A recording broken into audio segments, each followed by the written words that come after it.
ওই ছেলে এদিকে আয়। জি আপু বলেন। আবারও আপু? তোকে না বলছি আমায় আপু বলবি না। আপনি আমার সিনিয়র, তাই আপু তো বলতে হয়। মেরে মুখ ভেঙে দেব আবার আপু বললে। আচ্ছা, এখন বল কোথায় গিয়েছিলি? ক্রিকেট খেলতে। খেলা শেষ হয়েছে? শেষ হয়েছে বলে তো আসছি। আমার সাথে প্রেম করবি? কি বলছেন আপু? আপনি আমার চেয়ে বয়স অনেক বড়, এটা কখনো সম্ভব না। কেন সম্ভব না? তুই চাইলেই সম্ভব। আজকাল সিনিয়র জুনিয়র বেশিরভাগ প্রেম করে। তারা করলে করুক, আমার পক্ষে সম্ভব না। তাহলে বিয়ে করবি আমায়? এটা কখনো সম্ভব না। আপনি আমার চেয়ে অনেক বড়, বললামই তো। তাছাড়া দুজনের মধ্যে বয়সের পার্থক্য 3 থেকে 4 বছর, এটা কখনোই সম্ভব নয়। তাহলে আমার সাথে রুম ডেট করবি?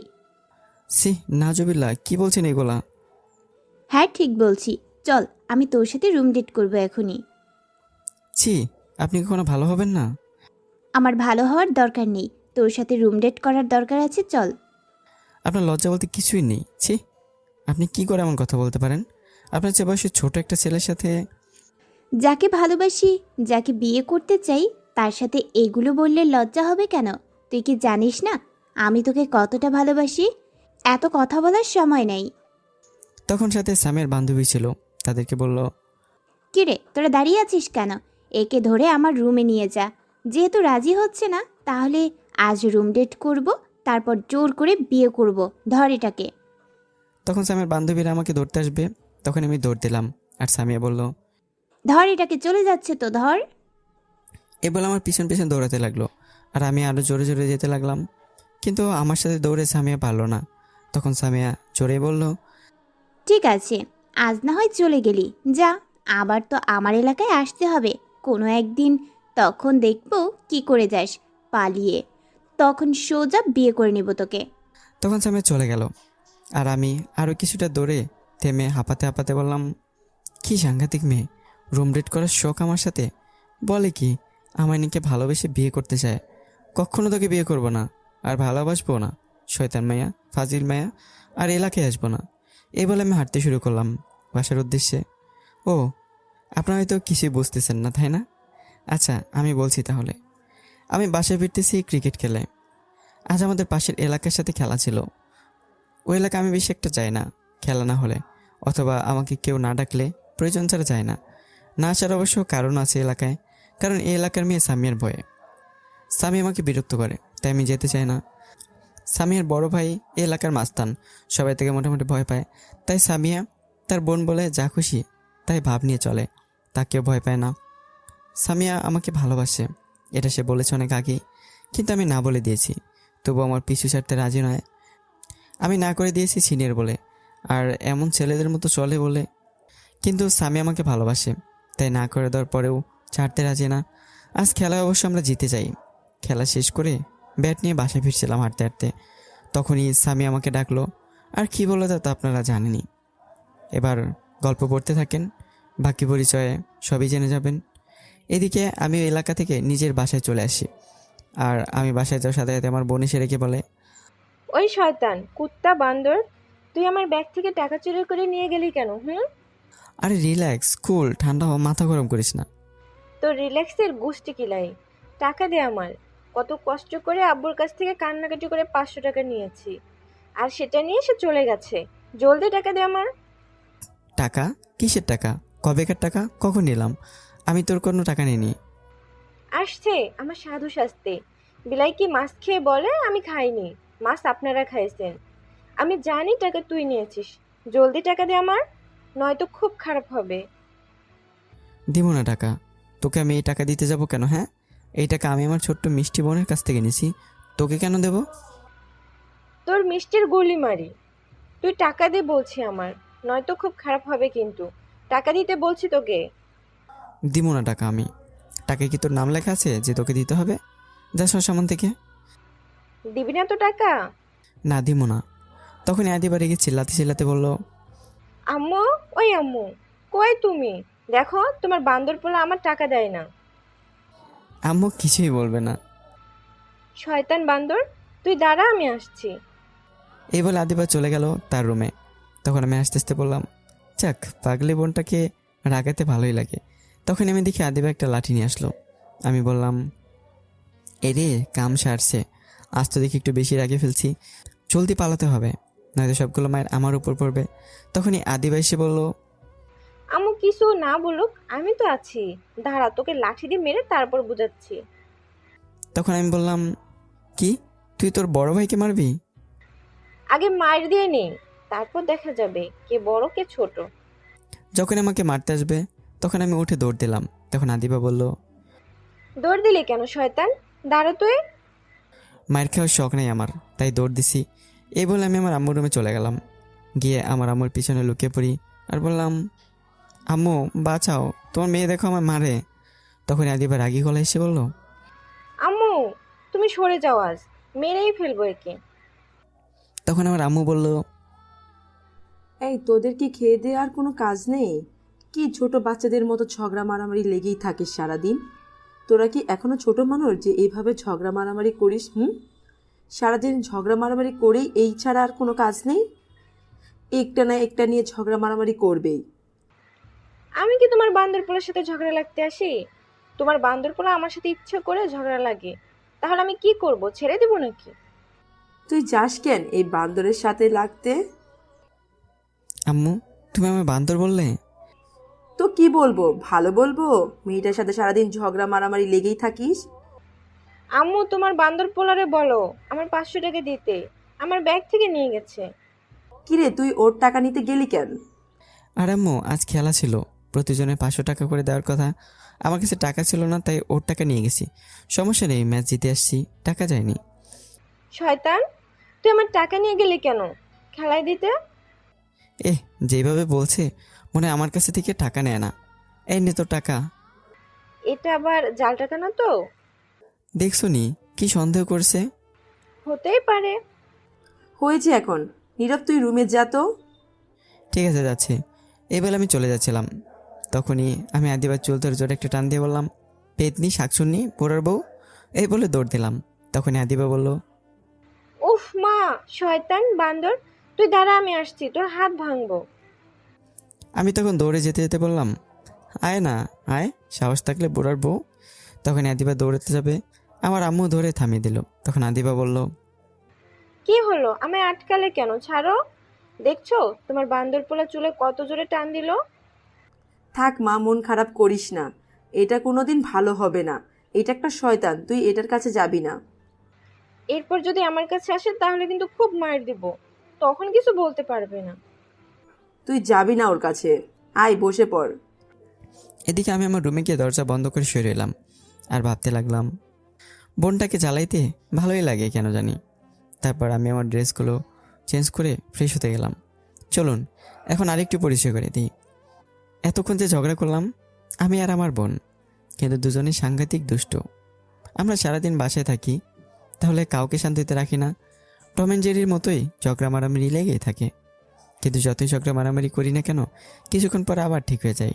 দুজনে ভাই বোন দুজনকে অনেক ভালোবাসি।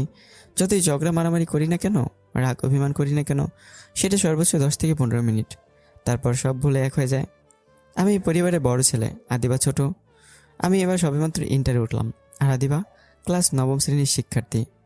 আমার আব্বু ছোট একটা বেসরকারি কোম্পানির ম্যানেজার হিসেবে আছে, আর আমার আম্মু বাসায় এই আমাদের দুজনকেই সামলায় আর রান্নাবান্না করে। এখন চলুন আবার গল্পে ফেরা যাক। পরিচয় না হয় আবার গল্পের মাঝে সবই জানতে পারবেন। আমি ফ্রেশ হয়ে এসে শুয়েছি, তখন ফোনটা হাতে নিয়ে ফেসবুকে চলে যাওয়া মাত্রই দেখি সামিয়া তার প্রোফাইলের ব্যাকগ্রাউন্ড পিকচার আপলোড করা হয়েছে, আমার ছবি দিয়েছে। আমি এটা দেখে খুবই অবাক হয়েছি। ক্যাপশনের লেখাটা দেখে আমি আরও অবাক হয়ে গেছি। লেখাটা ছিল, শোনো এলাকাবাসী, এটা হচ্ছে আমার হবু বর, সো সাবধান, এই দিকে কেউ নজর দিবে না। আর এলাকার মেয়েরা তোমাদের বলছি, আমার হবু বরের দিকে ভুলেও তাকাবে না। আমি অবাক হয়ে গেছি সামিয়ার কাণ্ড দেখে। সামিয়াকে আমি ইনবক্সে নক দিলাম, সাথে সাথে সামিয়া রিপ্লাই দিয়ে বলল, আমার হবু স্বামী বলো, স্ত্রীকে আজ কি করে মেসেজ দিলে? ফালতু কথা রাখেন, দেখেন আমি আপনার স্বামীটামি না। আর এটা কেন করলেন? আমার পিক আপনার প্রোফাইলে দিয়ে এটা কে লিখলেন? তোমার পিক দিয়েছি এলাকাবাসীকে, জানাতে হবে না, দেখাতে হবে না এটা আমার হবু স্বামী হতে যাচ্ছে? দূর, আপনি আসলেই মানুষ না। ফাজলামো না করে ডিলিট করেন বলছি এটা। একদম না, এটা কখনো ডিলিট করব না, ভুলেও না। এটা আমার হবু স্বামীর পিক। নয়তো ব্লক করে দেবো আমি। তুমি ব্লক করতে থাকো, আমি আরও আইডি খুলতে থাকি। আর ব্লক করলে কিন্তু খুব খারাপ হবে, যা তুমি কল্পনাও করতে পারবে না। কেন এমন করছেন? আমি তো আপনাকে ভালোবাসি না বললামও, তবুও কেন এমন করছেন? কবি বলিয়াছেন, কিছু ছেলেরা একটু তেরাই টাইপের হয়, কারণ এদের ভিতরে তেরা অ্যান্টিভাইরাস দিয়ে দিছে, যার কারণে তারা ভালোবাসায় জড়াতে চায় না। তাদেরকে বলছে আমাদের সোজা অ্যান্টিভাইরাস দিয়ে ঠিক করতে, রাজি না হলে পিছনে লেগে থাকতে, ঠিক কোনো এক সময় নিজের করে নিবে। কিন্তু এই কবিটা কে ছিল আজও জানি না। তোর আপনার সাথে আর কথাই বলবো না, জান। যেও না গো প্লিজ আমায় ছেড়ে। আগামীকাল তোমাকে তুলে নিয়ে আসবো তোমার কলেজ থেকে। এখন চলে গেলে? আমার ফোনে টাকা এমবি কিছুই নাই। এই বলে আমি অফলাইনে চলে যাই আর মনে মনে বলতে থাকি, এই মাথায় কতগুলো তার ছিঁড়ে গেছে কে জানে। বললাম ভালোবাসি না, তবুও পিছিয়ে পড়ে আছে। আগামীকাল কি হয় কি জানে। যাই হোক, কলেজ থেকে নিয়ে আসতে পারবে না। তখন আমি লক্ষ্য করলাম আমার ফোনে মেসেজ আসলো। আমি মেসেজটির দিকে তাকিয়ে অবাক হয়ে গেছি, কারণ আমার ফোনে কেউ 500 টাকা লোড করে দিয়েছে মাত্র। তখন আবার আরেকটি মেসেজ আসলো, 60 জিবি ইন্টারনেট কেউ লোড করে দিয়েছে। এটা দেখে আমি আরও অবাক হয়ে গেলাম আর চমকে উঠলাম। তখনই আমি অবাক হয়ে বললাম, কি দেখছি এগুলো আমি? এটা কি করে হতে পারে? না, এটা তো হতেই পারে না, এটা স্বপ্ন নিশ্চয়ই। তখনই আমার ফোন বেজে উঠলো অপরিচিত নাম্বার থেকে। তখন আমি রিসিভ করে সালাম দিয়ে বললাম, আসসালামু আলাইকুম, কে বলছেন? তখন ওপাশ থেকে সালামের উত্তর দিয়ে বলল, আমি সামিয়া বলছি, তোমার পাশের এলাকার। দূর, আপনি কেন আবার আমায় কল দিয়েছেন? আর আমার ফোন নাম্বার কোথায় পেলেন? ফোন নাম্বার যেখান থেকেই পাই না কেন তা জানা তোমার দরকার নেই। শোনো, আমি তোমার ফোন নাম্বারে 500 টাকা লোড করে দিয়েছি, আর ফোনে ইন্টারনেট পাঠিয়েছি। এগুলো শেষ করে বলবে আবারও পাঠাবো। কিন্তু সাবধান, অন্য কোনো মেয়ের সঙ্গে কথা বললে মেরে হাড্ডি সব ভেঙে ফেলবো। তখন আমি রাগী গলায় বললাম, আমি আপনাকে বলছি আমার ফোনে লোড করে দিতে। কে বলছে আপনাকে লোড করতে? কেউ বলেনি, আমি আমার হবু স্বামীর ফোনে লোড করে দিয়েছি। লাগলে আরও দিব, আবার সব কিছুই তো তোমার। উফ, আর কতবার বলবো আমি আপনাকে ভালোবাসি না, আমার পিছনে পড়ে থাকবেন না। তবুও কেন কথা শুনছেন না? এমন কেন করছেন? পিছনে পড়ে আছি থাকবো, তবুও তোমাকে ভালোবেসে যাব। এখন না হয় রাজি না, ঠিক কোনো এক সময় হয়ে যাবে রাজি। আর তখন আঠার মতো লেগে যাব আমি। ডাকবো তখন কাজী। দূর, আপনি আসলে একটা পাগল। তবে সেটা তোমার জন্য পাগল। বুঝতে পারছি, আপনার মাথার সব তার ছিঁড়েছে। হয়তোবা তাই। তোমাকে দেখার প্রথম দিন ক্রাশ খেয়েছি সেদিনই, নিজেকে হারিয়ে ফেলেছি সেদিনই। তোমাকে নিয়ে ভাবতে ভালো লাগে প্রতিদিন, মনটাতে তোমারই ছবি আঁকে সারাটা দিন। চোখের পাতা বন্ধ করলে স্বপ্নে দেখি তোমাকে। দূর, ফোন রাখেন তো আপনি এখন এইসব আচারের কথা রেখে। আর একটু কথা বলি। আপনি ফোন কাটবেন নাকি আমি কাটবো? আরেকটা কথা, ফোনে লোড করার টাকা আমি আপনাকে দিয়ে দেবো। আর একটা কথা, আপনার সাথে আমার যায় না, আমাদের বয়সের অনেক পার্থক্য। সামিয়া তখন রেগে গিয়ে বলল, উফ, বয়স পার্থক্য বয়স পার্থক্য, বারবার এই একটা কথা বলিস কেন? তোর সাথে এখনো ভালো করে কথা বলছি কারণ তোকে ভালোবাসি, নয়তো এতক্ষণে ঘূর্ণিঝড় বয়ে যেত তোর উপর। বয়স কোনো ব্যাপার না, এখন সিনিয়র জুনিয়র প্রেম ভালোবাসা বিয়ে বেশি হয়। আর আমি তোকে ভালোবাসি। আমি বয়স নিয়ে সিনিয়র নিয়ে কোনো কথা শুনতে চাই না। আর একবার উল্টোপাল্টা কথা বললে তোর বাসায় গিয়ে মেরে আসবো। আমি টাকা দিয়েছি, আরও দিব। যদি সেগুলো ফেরত দেওয়ার কথা বলিস আর একবার, তাহলে সত্যি সত্যি তোকে কিছু একটা করব। তখন আমি কিছুটা ভয় পেয়ে গেলাম আর ভয়ে চুপ করে রইলাম। তখন সামিয়া শান্ত গলায় বলল, আমার প্রিয় হবু স্বামী, সুন্দর করে খেয়ে দিয়ে শুয়ে পড়ো তুমি। আমি ফোন রাখছি এখন। এই বলে সামিয়া ফোন কেটে দিল। তখন আমি মনে মনে বললাম, শয়তান মেয়ের কথাই শোনে না, হেব্বি তেরা মেয়েটা। যাক, ভালোই হলো, ফ্রিতে এতগুলো টাকার এমবি পেয়ে গেলাম। তখন আমি ফোনটা নিয়ে ফেসবুকে আবার চলে যাই। তখন দেখলাম আমাদের এলাকার মেয়ে ঝুমুর ফেসবুকে তার ফটো আপলোড করেছে। তখন আমি লাভ রিয়েক্ট দিলাম আর একটা কমেন্ট করলাম আর ইনবক্সে গিয়ে মেসেজ দিলাম, আমি আর ঝুমুর ভালো বন্ধু, আমরা একই কলেজে একই ক্লাসে পড়ি। তখন ঝুমুর উত্তর দিল আর আমি বললাম, কেমন আছিস? ভালো, তুই কেমন আছিস? ভালো আছি। আজ তোকে এই ছবিতে খুব সুন্দর লাগছে, ক্রাশ খাওয়ার অবস্থা। তাই নাকি? খুব সুন্দর লাগছে এই ছবিতে, পুরাই ময়দার ডিব্বা। যা, শয়তান বান্দর হারামি, তোর সাথে কোনো কথা নাই। রাগ করিস না, খুব সুন্দর লাগছে, পুরো কিউটি টিপ্পা। লজ্জা দিস না তো। যা বাবা, এতে লজ্জার কি হলো, প্রশংসা করলাম। থাক, আর প্রশংসা করতে হবে না, বাদ দেই কথা। এখন বল, আঙ্কেল আন্টি কেমন আছে? ভালোই আছে। তোর বাসায় সবাই কেমন আছে? ভালোই আছে। আগামীকাল কলেজ যাবি না? যাব, একটু লেট হবে হয়তো, কিছু কাজ আছে।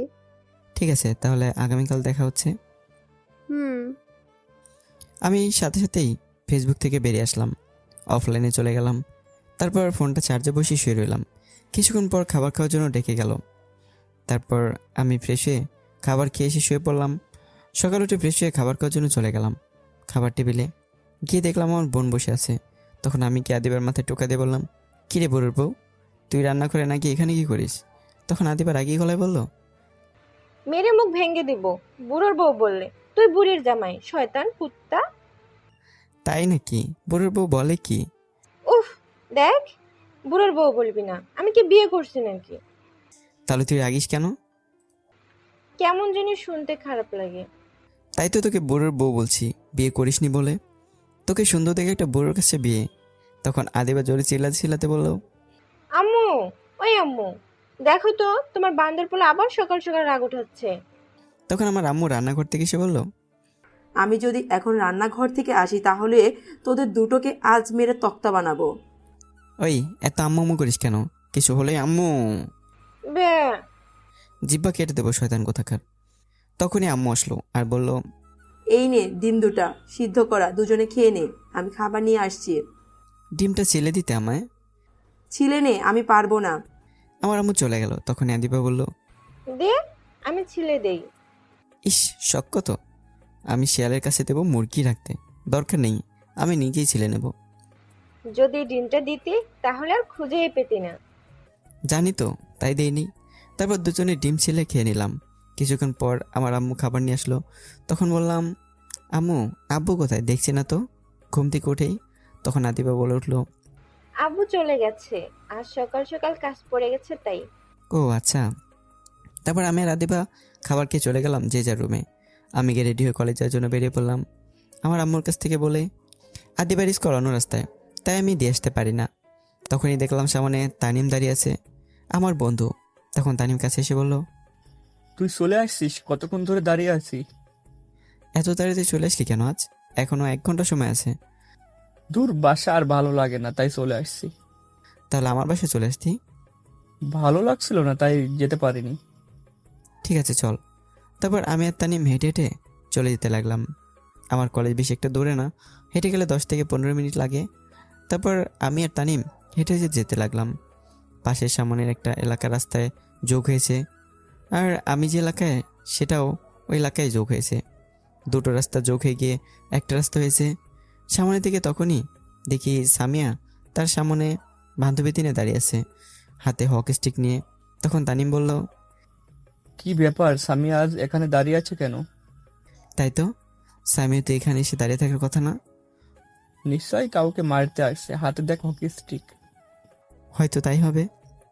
তখন আমি তাদের সামনে যাওয়ার পর সামিয়া পথ আটকে ধরলো আর বললাম, কি হলো, পথ আটকে রাখলেন কেন? তখন সামিয়া আমার শার্টের কলার ধরে রাগী গলায় বলল, তোকে আমি কি বলেছিলাম কোনো মেয়ের সঙ্গে কথা বলতে না? আর তুই কোন সাহসে ফেসবুকে গিয়ে ঝুমুরকে লাভ রিয়াক্ট দিল আর কমেন্ট করে কি বললি? তোমাকে খুব সুন্দর লাগছে তাই না? আমি তো সামিয়ার কথা শুনে পড়ে অবাক। তখন মনে মনে বললাম, এই মেয়ে কী করে জানলো আমি ঝুমুরকে লাভ রিয়েক্ট দিয়েছি কিনা, কমেন্ট করেছি কিনা? এ তো দেখি সিআইডির মতো লেগে আছে। তখন সামিয়া রেগে চিল্লে আবার বলল, কি হলো কথা বল, উত্তর দে আমার। কেন তুই গিয়ে অন্য মেয়েকে বলবি তোমাকে অনেক সুন্দর লাগছে? কেন বলবি এই কথা? আমি সামিয়ার এমন ব্যবহার দেখে অনেকটা অবাক হয়ে গেছি, আর সামিয়ার রাগ দেখে ভয় পেয়ে গেলাম। তখন আমি বললাম, না মানে ঝুমুর আমার বন্ধু, একই কলেজে পড়ি, একই ক্লাসে, তাই তার প্রশংসা করলাম। তোর প্রশংসার গুলি মারি। তুই বলবি কেন তাকে সুন্দর লাগছে? তোর বন্ধু থাক আর যাই থাক, আমি নিষেধ করার পরেও কেন তুই গিয়ে অন্য মেয়ের দিকে তাকিয়ে তারিফ করবি? আমি না না করে দিয়েছি কোনো মেয়ের দিকে তাকাতে? সামিয়া রেগে চিল্লিয়ে বলল কথাগুলো। আমি প্রচণ্ড ভয় পেয়ে গেলাম আর চুপ করে রইলাম। সামি অনেক রেগে আছে, আমি জানি এখন কিছু বললে আরও রেগে যাবে, তাই আমি চুপ করে রইলাম। তখন সামি হকি স্টিক নিয়ে আমাকে 2টা পায়ে বাড়ি দিল। আমি ব্যথা পেয়ে সাথে সাথে মাটিতে বসে পড়লাম। তখন সামিয়া আমার কলার ধরে দাঁড় করিয়ে গাড়ির সাথে চেপে ধরলো।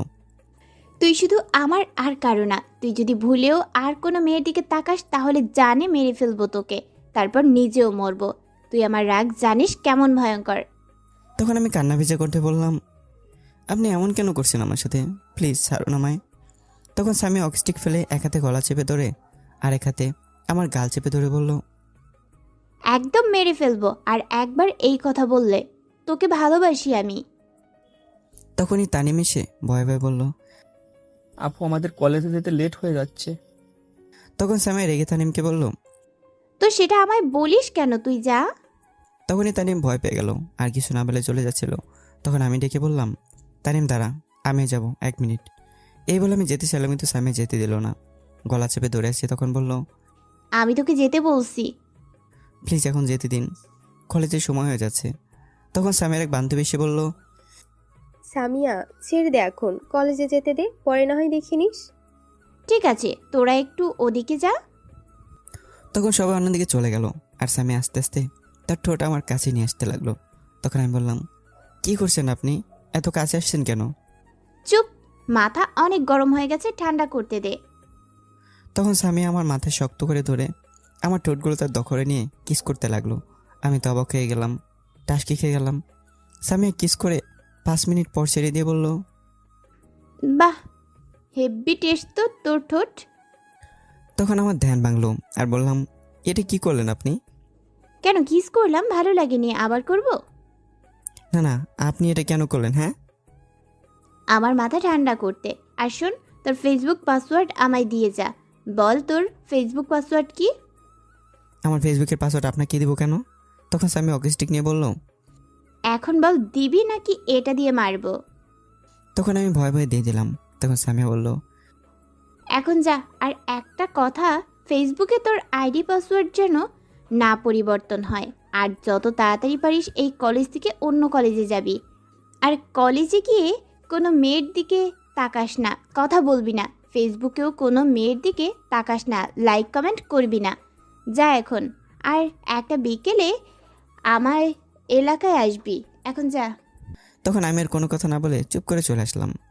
তানিম ভয়ে অনেকটা দূরে গিয়ে দাঁড়িয়ে আছে। তখন আমি তানিমের কাছে যাওয়ার পর বললাম, আমি মনে করছি তোকে আজ যেতে দিবে না কলেজে। কি যে বলিস তুই? আচ্ছা, পায়ের যে বাড়ি দিল, ব্যথা পাইসনি? অনেক ব্যথা পাইছি, এখনো ব্যথা করছে মনে হয়, ফুলেই গেছে। কি সাংঘাতিক মেয়ে, সামান্য লাইক কমেন্ট করছিস বলে মেয়ের আইডিতে এত দাম কি দিল, মারলো? শয়তান মেয়ে, কথা বলে শুনেই না, তেরা মেয়ে। বিয়ের আগেই এত কড়া শাসন, বিয়ের পর কি করে যে জানে এই মনে। আজ তোর ভাগ্য ভালো, তোকে আজ মেরেছে কম। যে রাগ দেখলাম তার তুলনায় মায়ের কমে হয়ে গেছে। আর একটু মায়ের দিলে ভালো হতো। শালা তুই মনে মনে এটাই মনে হয় বলছিলি, আরও মারতে, তাই না? তা ঠিক, একটু একটু দোয়া করছি। এই বলে তানিম ভিক করে এসে দিল। তখন বললাম, শালা হারামি, তুই দাঁড়া, আমি তোকে এখনই দিচ্ছি মায়ের। তাই নাকি? তুই ধরতে পারবি আমায়? তানিম এই বলে দৌড় দিল আর আমি পিছন পিছন ছুটছি। দৌড়াতে দৌড়াতে কলেজের গেটের সামনে চলে আসলাম। তখন তানিম দাঁড়িয়ে হাঁপাতে লাগলো। আমি পিছনে এসে বললাম, এই তো ধরে ফেলেছি, এখন কোথায় যাবে? দাঁড়া, মারিস না, ক্লান্ত হয়ে গেছি। তখন ওইগুলো শয়তানি করে বলছি। আমি কি তোর বন্ধু হয়ে এই দোয়া করতে পারি বল? আর পাম দিস না, সেদিন হোটেলে তুই খাবারের বিল দিবি বলে চলে গেছিলি, হারামি। আরে সেদিন টাকা ছিল না, তাই বলেছিলাম। ভাত খেয়ে তারপর চলে আসছি। ঠিক আছে, চল এখন যাওয়া যাক কলেজের ভিতরে। তারপর আমি আর তানিম কলেজের ভিতরে চলে গেলাম। যাওয়ার পর মাঠের এক সাইড দিয়ে হাঁটছি। সকল ছাত্রছাত্রী চলে আসছে, অনেকে মাঠে, আবার অনেকে ক্লাসে। তখনই আমার সামনে একটা মেয়ে আসলো আর এসেই আমার হাতটি ধরে হাঁটু ঘিরে বসে বলল, প্রথম দেখায় আমি তোমার মায়ায় পড়ে গেছি, এক দেখায় প্রেমে পড়ে গেছি তোমার, ভালোবেসে ফেলেছি তোমাকে। আই লাভ ইউ, আমি তোমাকে ভালোবাসি। আমি আর তানিম এই কথা শুনতে পড়ে অবাক হয়ে গেছি। তখন পাশে তাকে দেখি স্বামীর একজন বান্ধবী দাঁড়িয়ে আছে। সেই কলেজে পড়ে, নাম নীলা। তাকে বলা হয়েছে আমার কলেজে আসলে খেয়াল রাখতে। কি করি কলেজে? তখন সে প্রপোজ করা দেখে দৌড়ে চলে গেল। তখন আমি মেয়েকে বললাম, কি বলছেন আপনি, পাগল হয়ে গেছেন নাকি? কি আবল তাবল বলছেন? তখন সে মেয়েটি বলল, ভাইয়া রাগ করবেন না, আমি র্যাগিংয়ের শিকার হয়ে গেছি তাই এটা করতে হলো। ও আচ্ছা ঠিক আছে, কিন্তু তুমি তো উল্টো আমায় বিপদে ফেলছো, সাথে তুমিও। কি বিপদ হয়েছে ভাইয়া? সেটা পরে বলবো, প্লিজ। তুমি আজ আর ক্লাস করো না, বাসায় চলে যাও, নয়তো তোমার সমস্যা হবে। আমি আসছি ছুটি নিয়ে বাসায় চলে যাব। ছুটি নিয়েছি বাসায় যাব, তখনই তারা ডেকে র্যাগিং করলো আর বলল কাউকে প্রপোজ করতে। হয়েছে, এখন তুমি জলদি যাও বাসায়। ঠিক আছে ভাইয়া। তখন মেয়েটা চলে গেল। আর তানিম বলল, কাম সারছে, নীলা তো গেছে সামিয়াকে খবর দিতে, এখন কি হবে? কি আর হবে, এই শেষ তুফান ছুটাবে, কলেজ যুদ্ধ শুরু হবে, আল্লাহ ভালো জানে কি হয়। এমনিতেই কোনো মেয়ের সঙ্গে তোকে দেখতে পারে না, কথা বলতে পর্যন্ত দেয় না, রেগে এটম বোম হয়ে যায়। এখন তো তোকে প্রপোজ করছে। অন্য মেয়ে এটা শোনার পর কি করে এসে কে জানে। অনেক ভয় করছে এখন, যে রাগী মেয়ে, এটা নিশ্চয়ই আজ আমার কপালে দুঃখ আছে।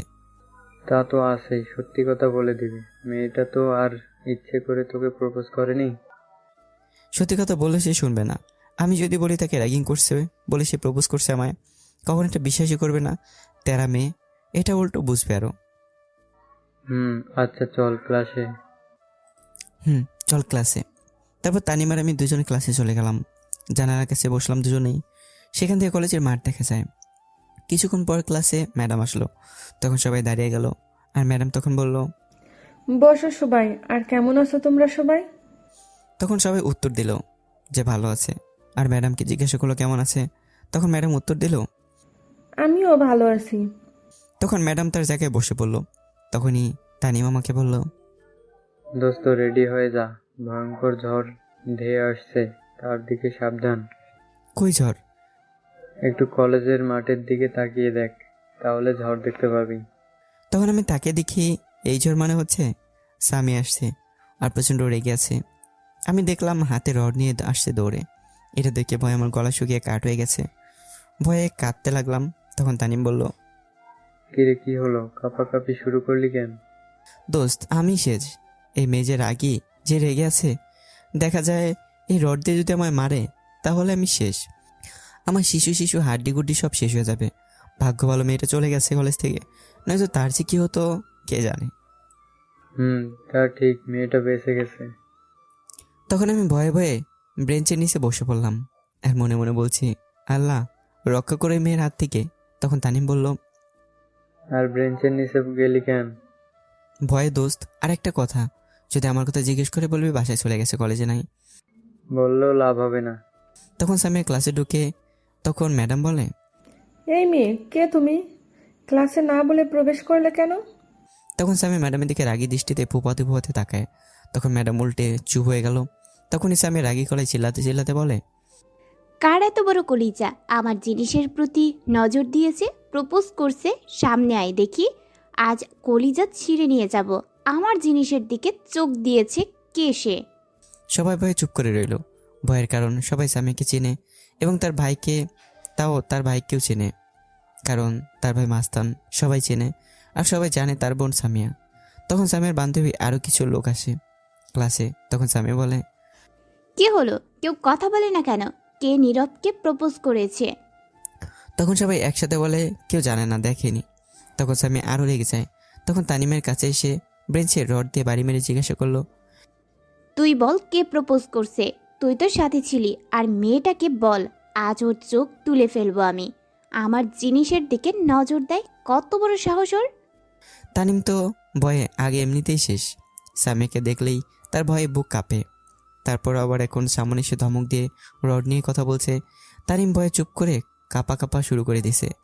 তখনই সামিয়া আবার রাগী গলে জিজ্ঞাসা করলো, কি হলো বল, নয়তো তোকে এখন রড দিয়ে মারবো।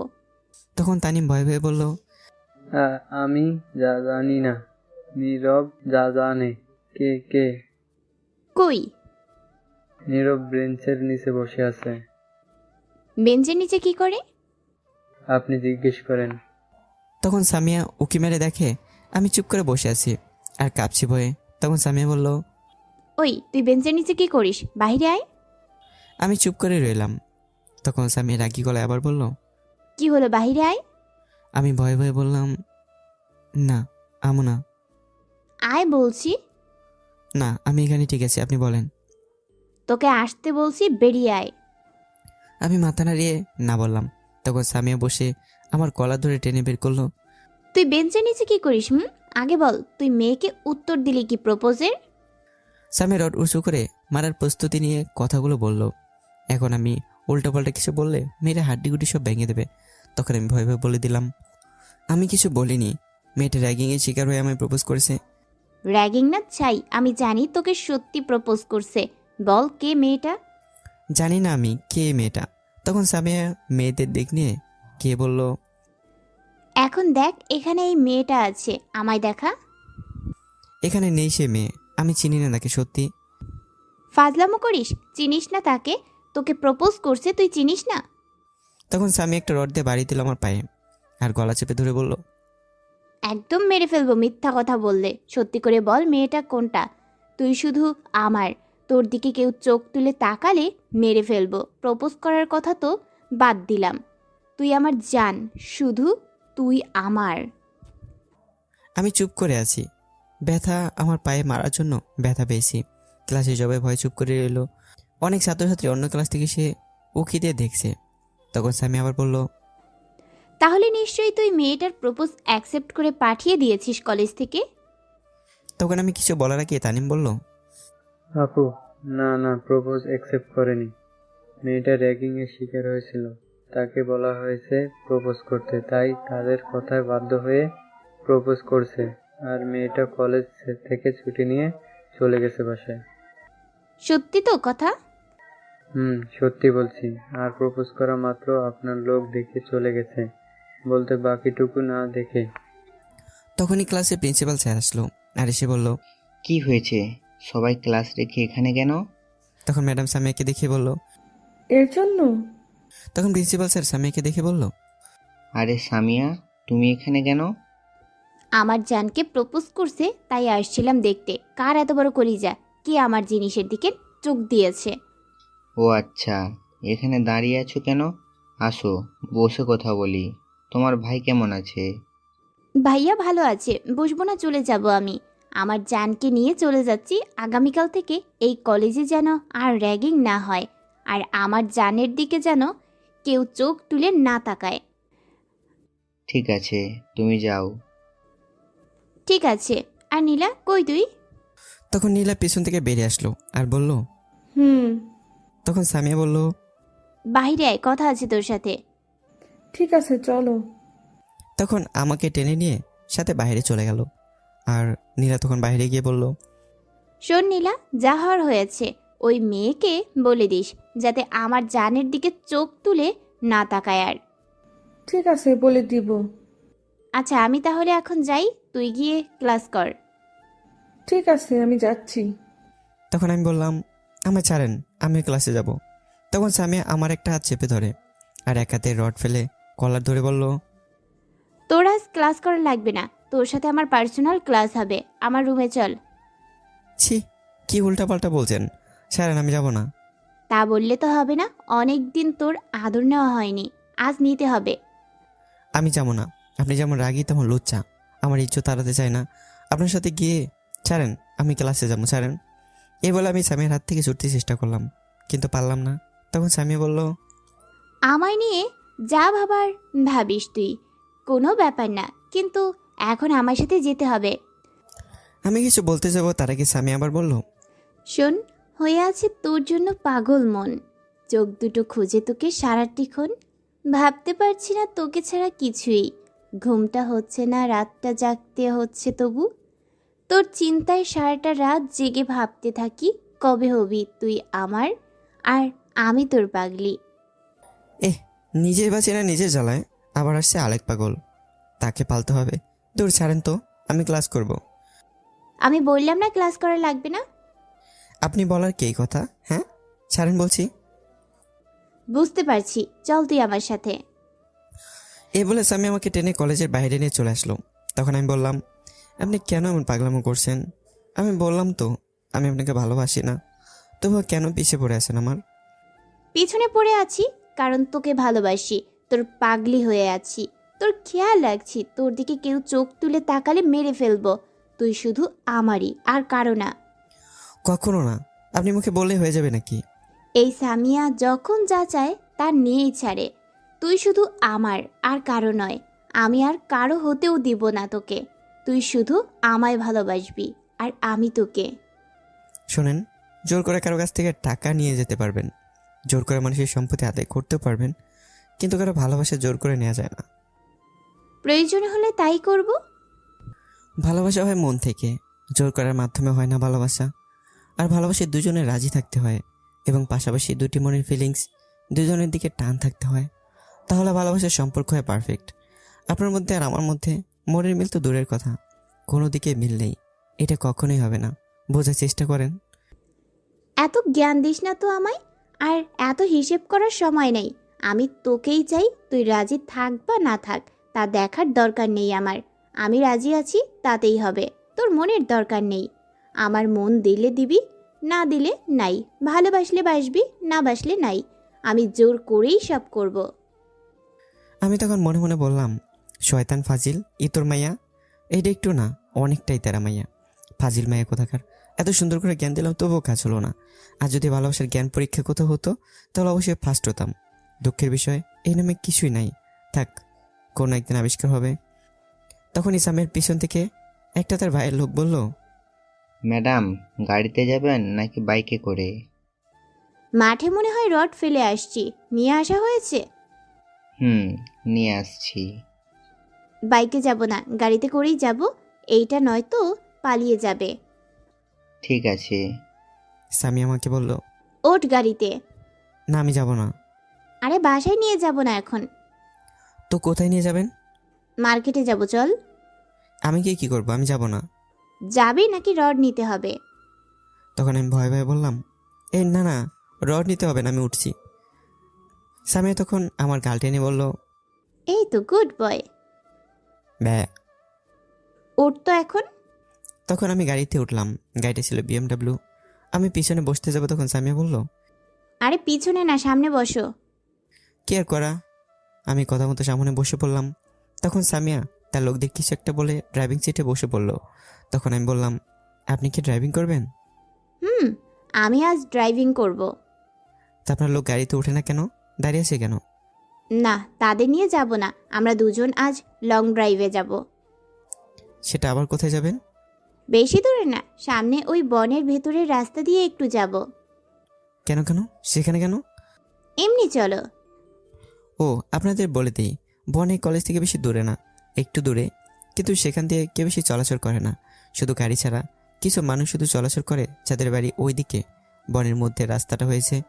তখন সামিয়া গাড়ি স্টার্ট দিয়ে চালিয়ে যেতে লাগলো। আমি চুপ করে বসে আছি, কোনো কথা বলছি না। তখন আর কিছুটা দূরে যাওয়ার পর সামিয়া বলল, কি হলো, চুপ করে বসে আছো যে?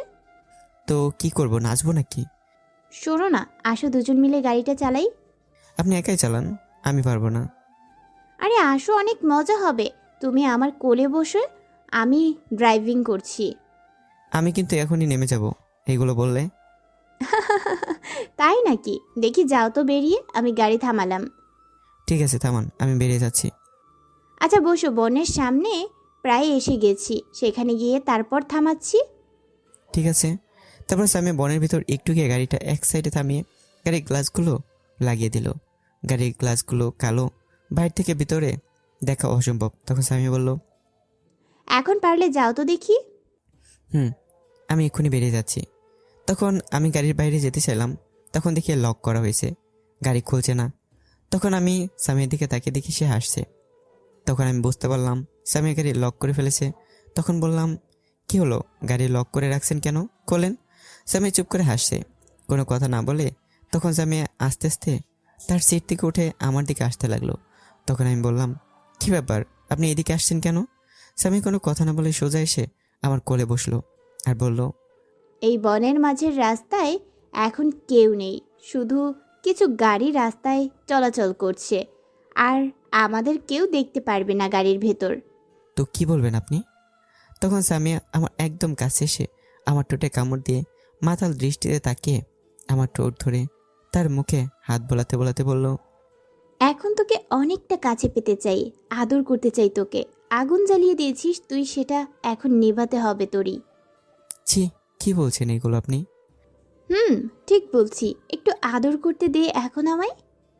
এই বলে সামিয়া আমার ঠোঁট তার দখল নিয়ে কিস করতে লাগলো। আমি ছোড়ার চেষ্টা করতে লাগলাম, কিন্তু সামিয়া আমার কোলে বসে এতটাই শক্ত করে ধরে কিস করছে, আমি কিছুই করতে পারছি না। সামিয়া আস্তে আস্তে পাগলের মতো আমার ঠোঁটে কিস করতে লাগলো। তখন আমি লক্ষ্য করলাম আমার শার্টের বোতামগুলো সামিয়া খুলে ফেলছে। শার্ট খোলার চেষ্টা করছে কিন্তু পারছে না।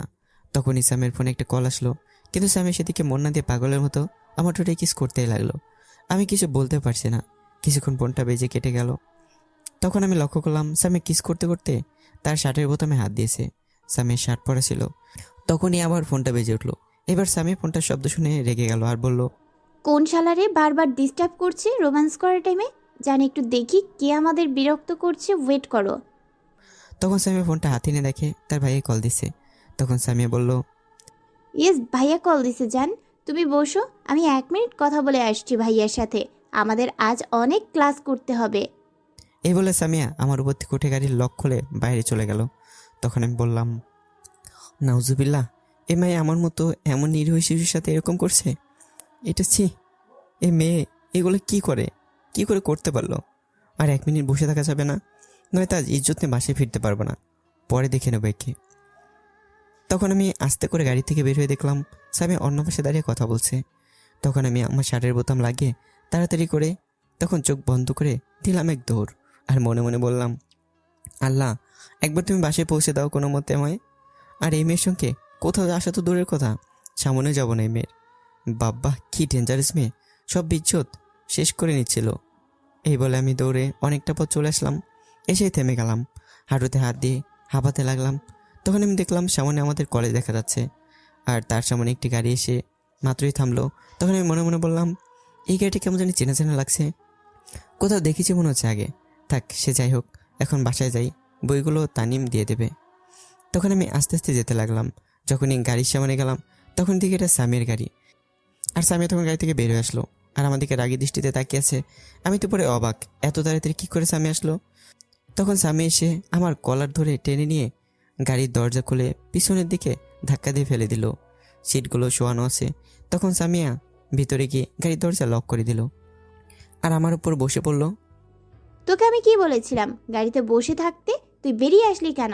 কোন সাহসে বেরিয়ে আসলি? সামিয়া কথাগুলো অনেক জোরে বলল। ভাগ্য ভালো গাড়ির সব কিছু বন্ধ, নয়তো বাইরে থেকে শুনতে পেত কেউ। আমি সামিয়ার ধমক শুনে চুপ হয়ে গেছি। তখন সামিয়া আবার বলল, আমি কি বলেছিলাম তোকে? আমি বলছিলাম আমার একটু আদর দরকার তোর থেকে, আর তুই কি করলি? আমি যখনই বাইরে গেলাম তখনই তুই বেরিয়ে চলে আসলি। কি মনে করছিস আমি তোকে ধরতে পারবো না? আজ পর্যন্ত এই সামিয়ার হাত থেকে কেউ যেতে পারেনি, সেখানে তুই তো আরও আগে যেতে পারবি না। তখন আমি ভয় ভেঙে বললাম, আপনি কেন বুঝতে পারছেন না আমি আপনাকে ভালোবাসি না? ওই শোন, তোর ভালোবাসার গুলি মারি। তোকে ভালোবাসতে কে বলছে? আমি ভালোবাসি, এতেই হবে। চুপ। জোর করে ভালোবাসা হয় না, আর আপনি যা করছিলেন তা একদম ঠিক না। এত লেকচার শোনার টাইম নেই আমার। আমি যা করছি সবই ঠিক। এখন আমি আদর করব। আমার কাজে যদি বাধা দিস তাহলে তোকে এখানেই মেরে দিব। যখনই সামিয়া আমার শার্টের বোতাম খুলতে যাবে তখন আমি ঠাস করে সামিয়ার গালে 2টা চড় দিয়ে দিলাম। আমার এমন আচরণ দেখে অবাক হয়ে গেছে। তখন সামিয়া কিছু বলতে যাবে তার আগেই আমি আরও 2টা চড় দিলাম। তখন সামিয়ার 2 গালে হাত দিয়ে কান্না ভেজা চোখে আমার দিকে তাকিয়ে রইল। তখন আমি বললাম, অনেক হয়েছে আর না। কি মনে করেছেন আপনি নিজেকে? জোর করে সব কিছু নিয়ে নেবেন? পৃথিবীতে যদি জোর করে সব কিছু ছিনিয়ে নিয়ে ফেলেন তবুও কখনো কারো মন নেওয়া যায় না, যদি না সে মন দেয় নিজ থেকে। সামিয়া চুপ করে রইল গালে হাত দিয়ে। তখন আমি আবার বললাম, ভালোবাসা জোর করে পাওয়া যায় না। ভালোবাসা পেতে হলে দুজনের প্রতি একটা ভালো লাগা থাকতে হয় আগে, তারপর মনের টান থাকতে হয়, তার প্রতি ফিলিংস থাকতে হয়। আমার তেমন কিছুই নেই আপনার প্রতি, কারণ আপনার এমন প্যান্ট শার্ট পরা এগুলো আমার একদমই পছন্দ না।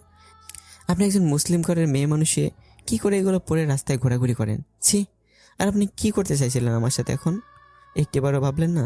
লজ্জা করলো না? আপনি যদি শুধু একদিক থেকে ভালোবাসেন এবং এইগুলোই করেন, তাহলে এগুলোর কি মনে করছেন কি আপনার এমন গুন্ডামির প্রেমে পড়বে? কখনোই না, আরও বিরক্ত হয়।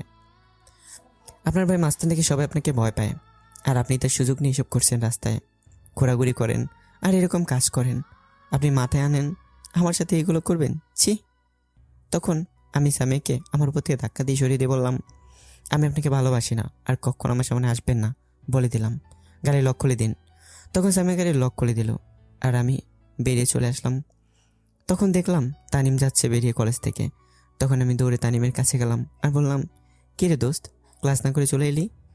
তখন তানিম আমাকে দেখে বলল, তুই আবার কই থেকে এলি? ভূতের মতো মাত্র দেখলাম, আশেপাশে কেউ নেই। আরে আমি তোকে দেখে দৌড়ে আসছি। এখন বল, তুই চলে আসলি যে ক্লাস না করে? তুই না থাকলে কি আর ক্লাস করতে ভালো লাগে একা একা? যাই হোক, এই নে তোর বইগুলো। ধন্যবাদ দোস্ত, বইগুলো নিয়ে আসার জন্য। আচ্ছা, একটা কথা বলতো, সামিয়া কি করলো? তারপর তোর সাথে দেখলাম অনেক রেগে আছে, মাইর দিছিল নাকি? আরে না, মারবে কেন, একটু ঘোরাঘুরি করছে নিয়ে। না, কেমন জানি মিথ্যা পোড়ার গন্ধ পাচ্ছি নাকি? সত্যি কথা বলতো, আমিও তো এত সহজে ছাড়া মেয়ে না। শালার কি নাক, বুঝে গেল? কিরে, কি চিন্তা করিস? সত্যি কথা বল। আরে তোকে সত্যি কথাই বলছি, মিথ্যে কেন বলবো? আচ্ছা চল, যাওয়া যাক বাসায়। চল যাওয়া যাক। তারপর আমি আর তানিম যেতে লাগলাম। তানিম চলে গেল তার বাসায়, আর আমি চলে আসলাম আমার বাসায়। আমি আমার বাসায় এসে কলিং বেল দিলাম, কিন্তু কেউ দরজা খুলছে না। তখন আমি কলিং বেল দিতেই থাকলাম। তখন আমার বোন এসে দরজা খুলে বলল, কোন শালায় রে এত কলিং বেল দিচ্ছে? নাজুবিল্লাহ, কি সুন্দর ভাষা।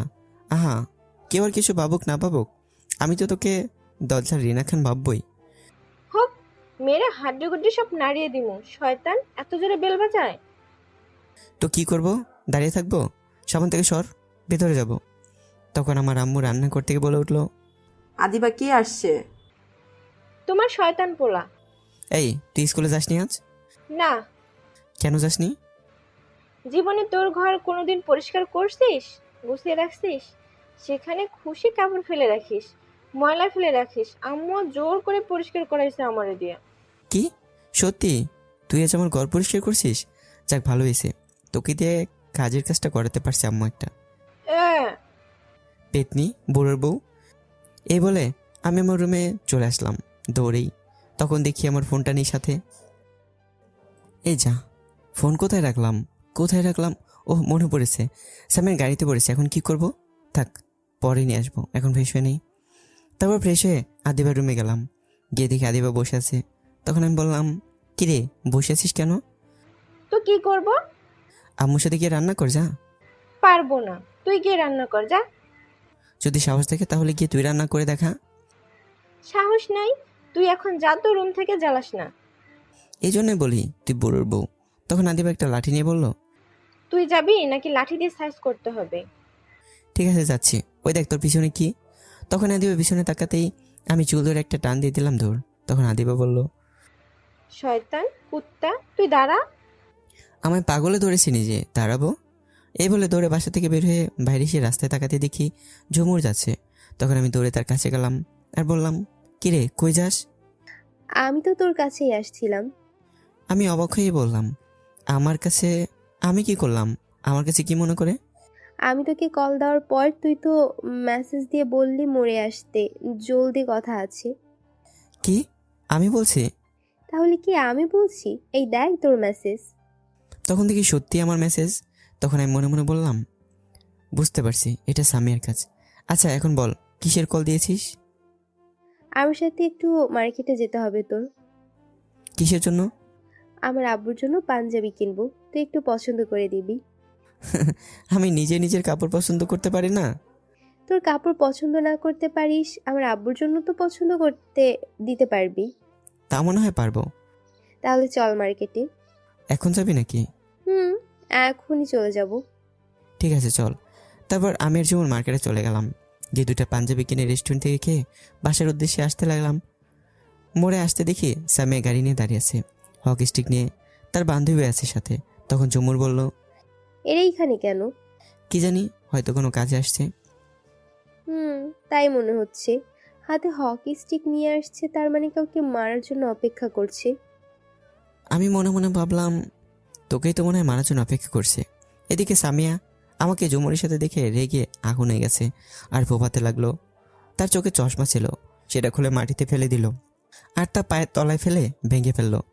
আমার দিকে রাগী দৃষ্টিতে তাকিয়ে রইল। আমি তো সামিয়ার রাগী চেহারা দেখে ভয় শেষ। তখন একটু সামনে যেতে আমাকে ডাকলো সামিয়া। তোকে ডাকছে, যা শুনে আয়। তুই চল তো, কথা না বলে শুনে আসতে হবে না। তারপর আমি তার কাছে না গিয়ে বাসায় যেতে লাগলাম জম্মু সহ।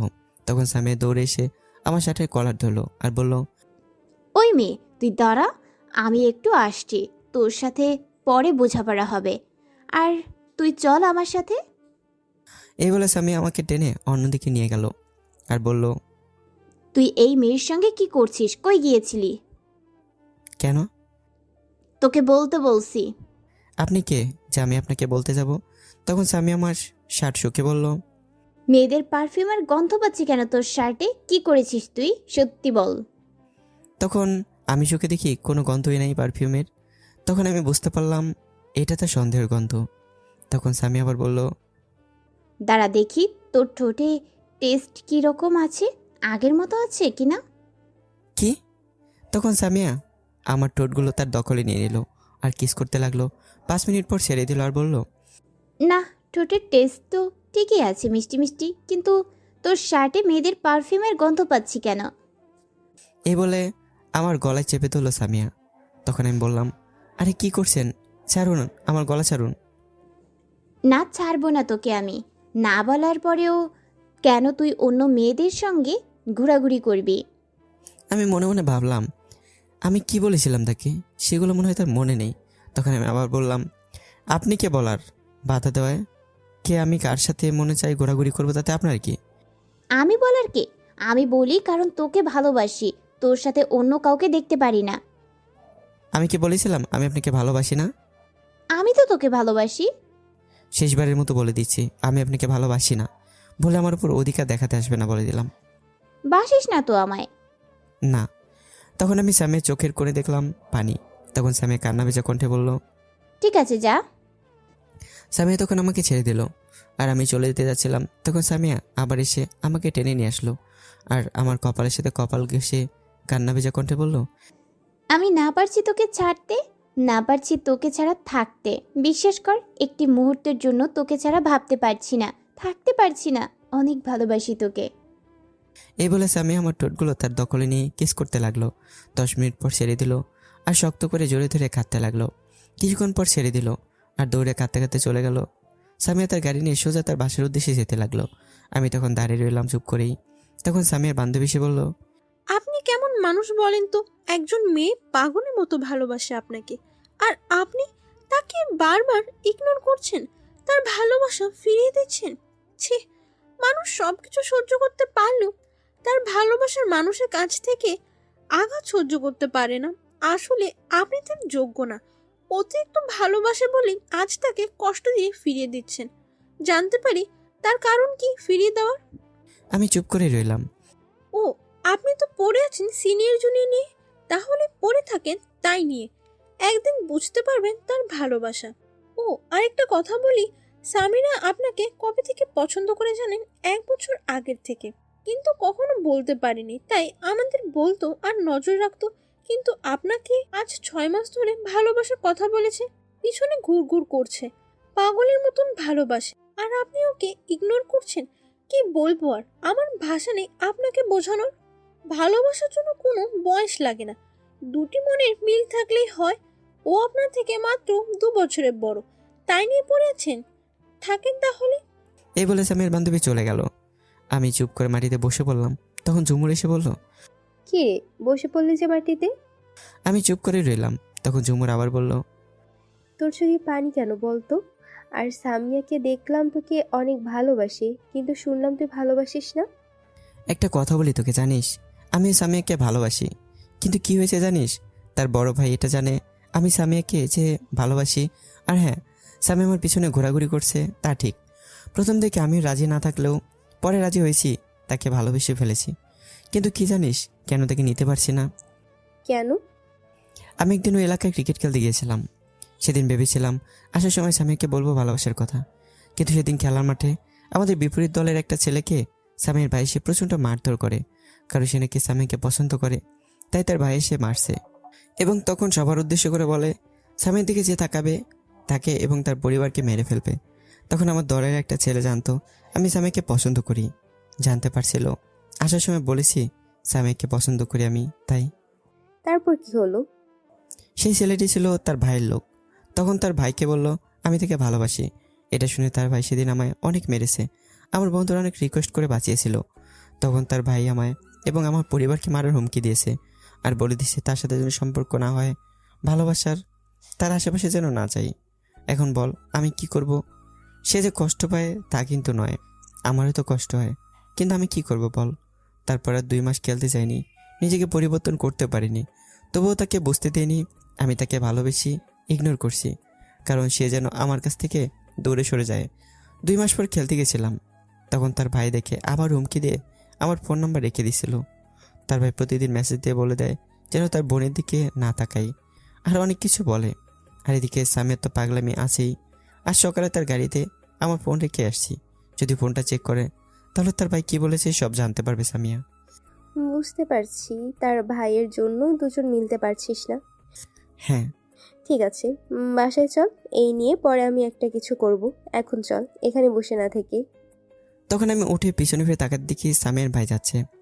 তখন আমার কাছে আসলো সামিয়ার ভাই। তখন আমি মাথা নিচু করে সালাম দিয়ে বললাম আসসালামু আলাইকুম, কেমন আছেন?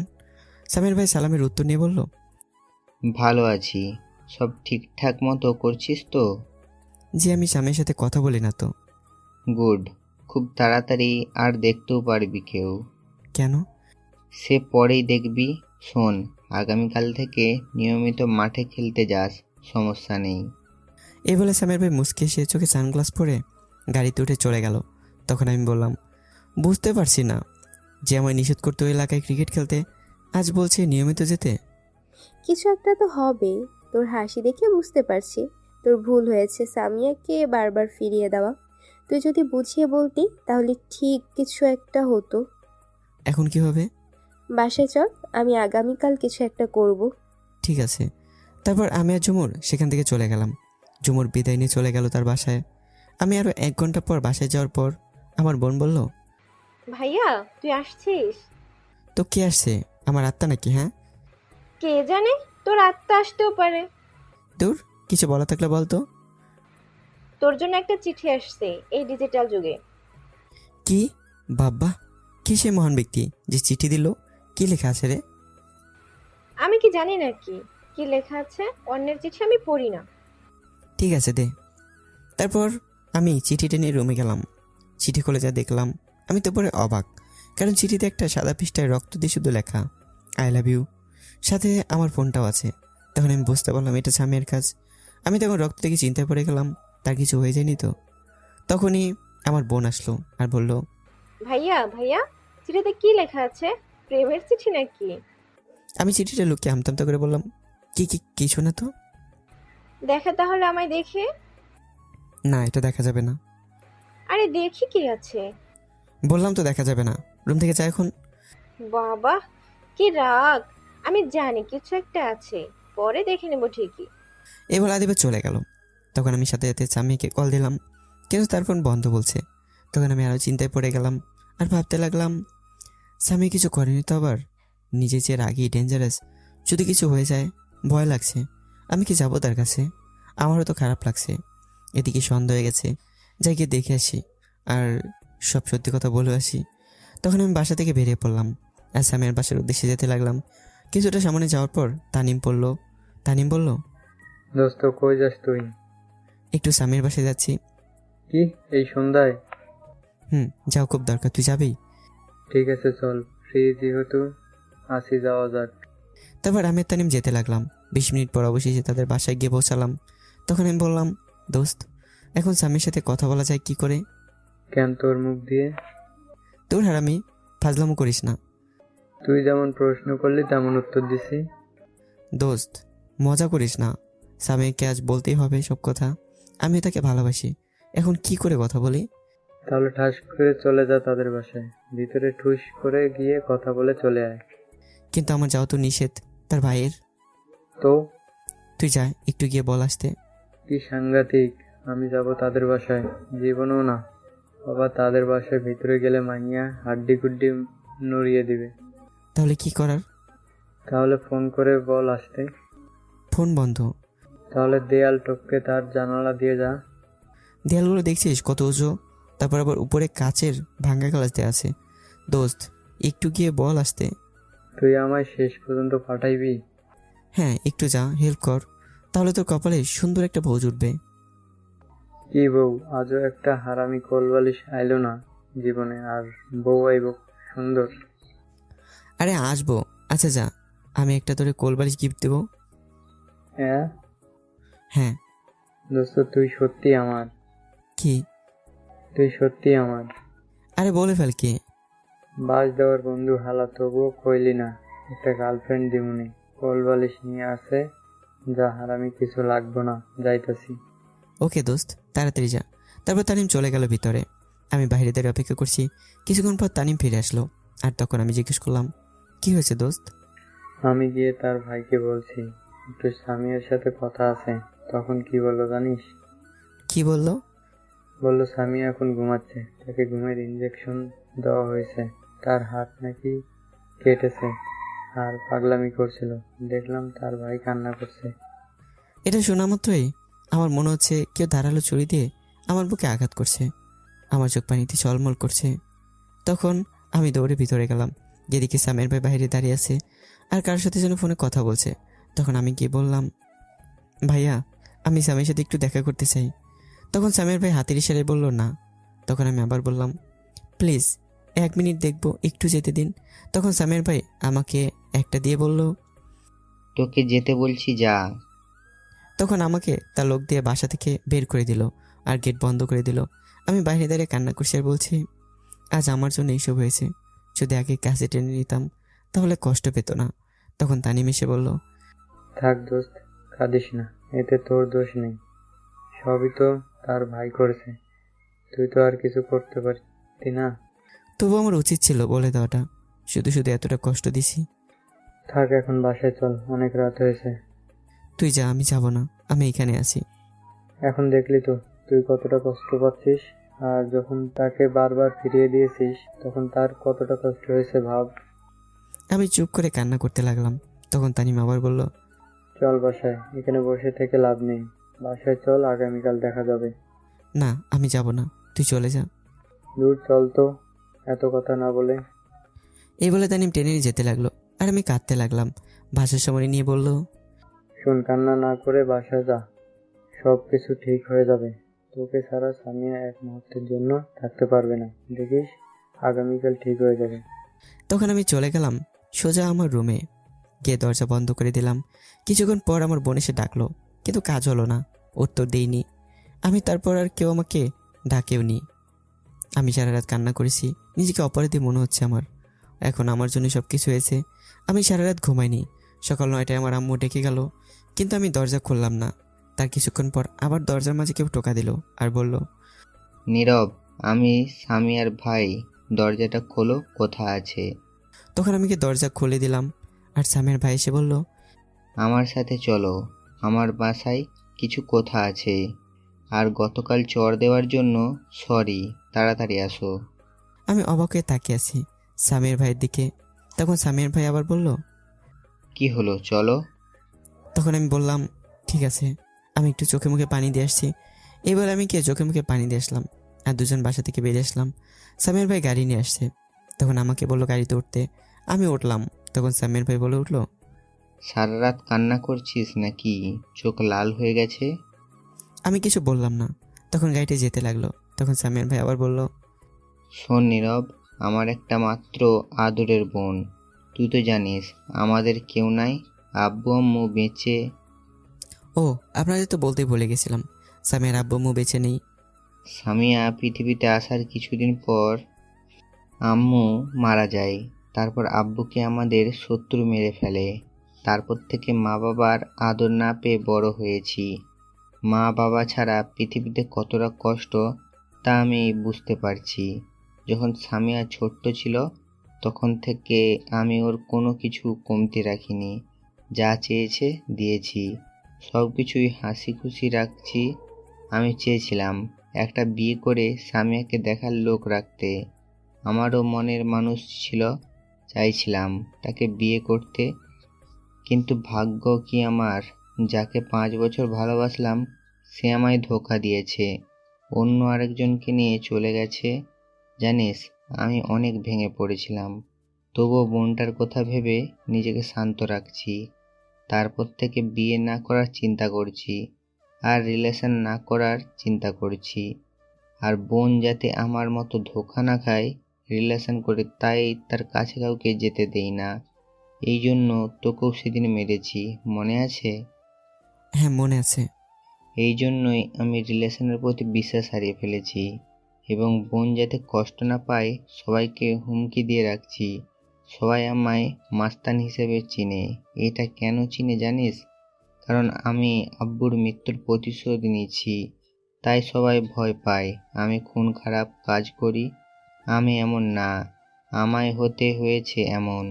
গতকাল যখন তোর সাথে কথা বলে বাসায় গিয়েছি, গিয়ে দেখি বোন হাত কেটে কিছু একটা লিখছে, আর রক্ত ঘর পুরো লাল হয়ে গেছিল।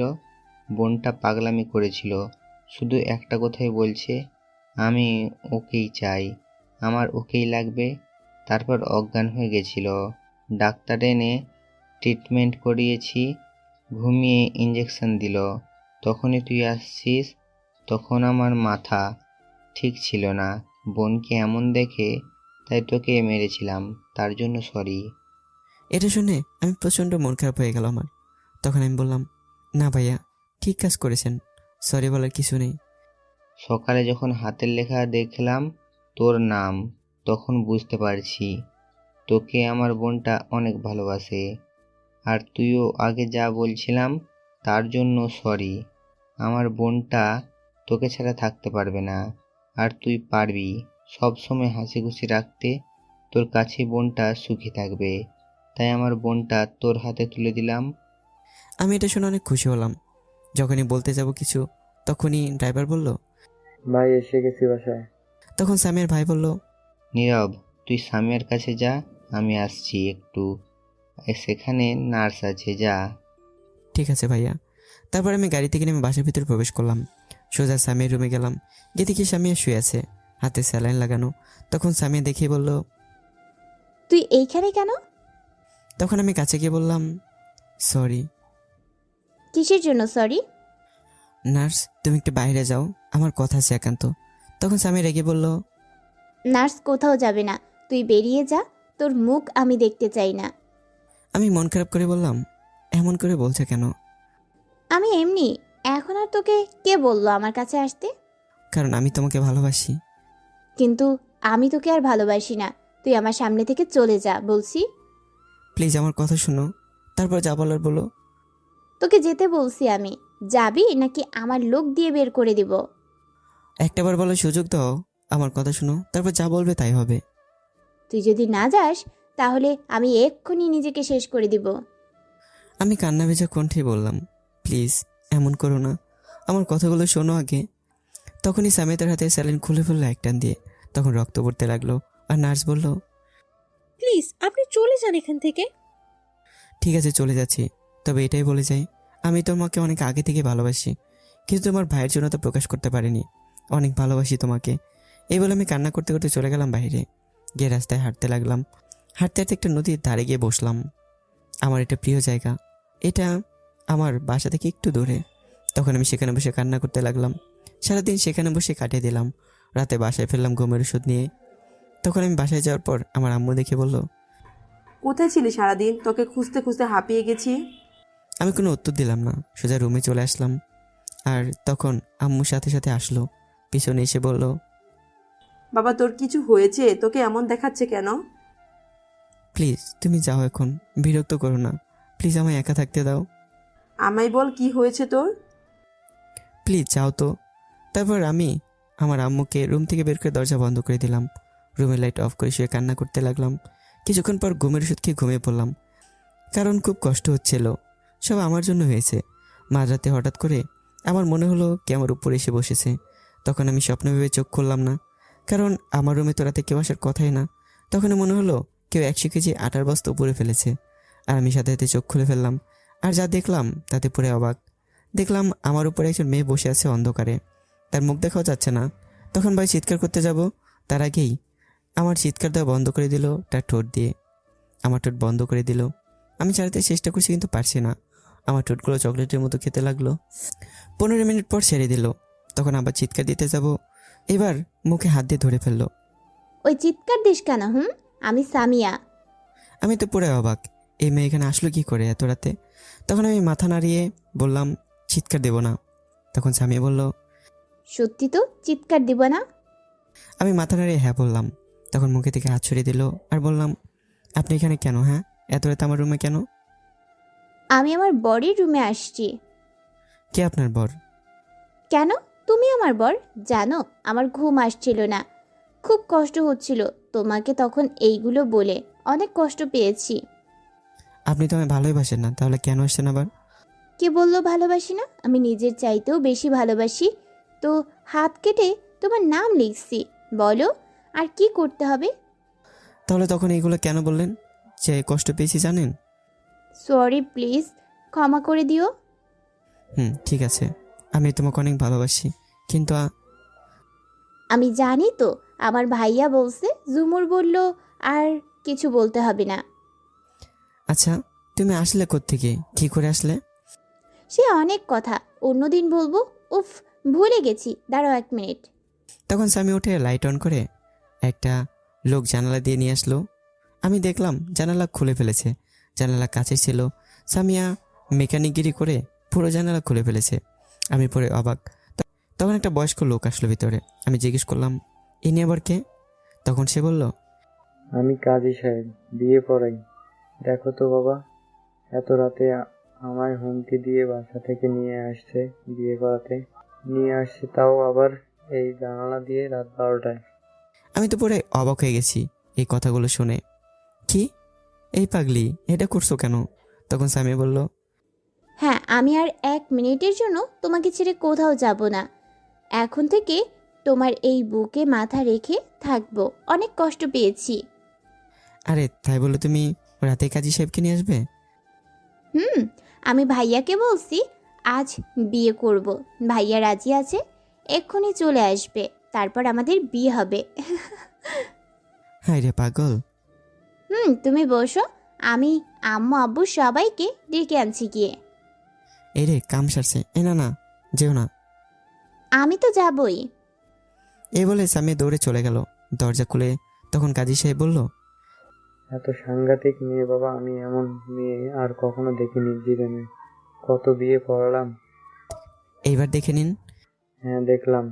কিছুক্ষণ পর স্বামী সবাইকে ডেকে নিয়ে আসলো আর বলল, এই যে কাজে নিয়ে আসছি জানালা দিয়ে, এখন তাড়াতাড়ি বিয়ে করিয়ে দিন আম্মা আব্বা আপনার ছেলের সাথে। এদিকে আব্বু আম্মু অবাক হয়ে তাকিয়ে আছে কাণ্ড দেখে। তখন আমার আম্মু বলল, বাবা নীরব, আমি কি ঘুমের মধ্যে স্বপ্নে আছি নাকি সত্যি? কোনো স্বপ্ন না, সত্যিই আসছো। এই পাগলি আসছে এক্ষুনি বিয়ে করতে আমায়। তোমরা যা বলো তাই হবে, আমি কি আর বলবো। কি কাণ্ড দেখছো, মেয়ের রাত 12টার জানালা ভেঙে কাজে নিয়ে আসছে বিয়ে করাতে। তোমার বাড়ির লোক কোথায় মা? নিয়ে আসো। হ্যাঁ ভাইয়া আসছে, এক্ষুনি চলে আসবে। তখনই সামের ভাই রুমে আসলো আর এসে সবাইকে সালাম দিল। উত্তর নিয়ে সবাই ভয়ে কাঁপতে লাগলো, কারণ সবাই জানে সামের ভাই মাস্তান। কিন্তু আমার আব্বু আম্মু জানে সে খারাপ না। তখন বলল, আর ভয় পেও না তুমি, ভেবো না ও খারাপ, খুব ভালো ছেলে, ভুল ভেবো না। তখন আমার আম্মু সামের ভাইকে উদ্দেশ্য করে বলল, আচ্ছা, সামিয়া কি পাগলামি করছে? এখন তোকে বিয়ে করিয়ে দিতে হবে বলছে। তখন সামের ভাই বলল, আমি বলছি কিছুদিন পর কথা বলে বিয়ে দিয়ে দেই, কিন্তু ও রাজি না, বিয়ে এখনই করবে। সাথে সাথে ঘর থেকে বের হয়ে কাজী নিয়ে চলে আসছে, এখনই বিয়ে করবে। এখন আমি কি করব? কিছুদিন পর বিয়ে হলে ভালো হতো, বড় একটা অনুষ্ঠান করে নিয়ে আসতাম। আমরা তো রাজি আছি।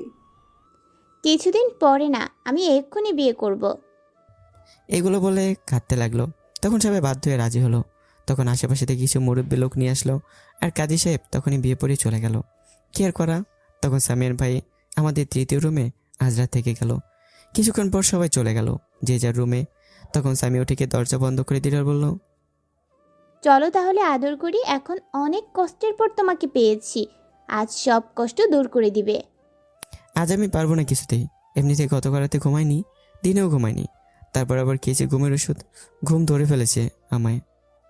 আমি এত কথা শুনতে চাই না, আমার আদর লাগবে ব্যাস। আগামীকাল আদর করব। তা হবে না, চলো আগে নামাজ পড়ে তারপর শুরু করব। তখন উজু করে দুজনে নামাজ পড়ে নিলাম।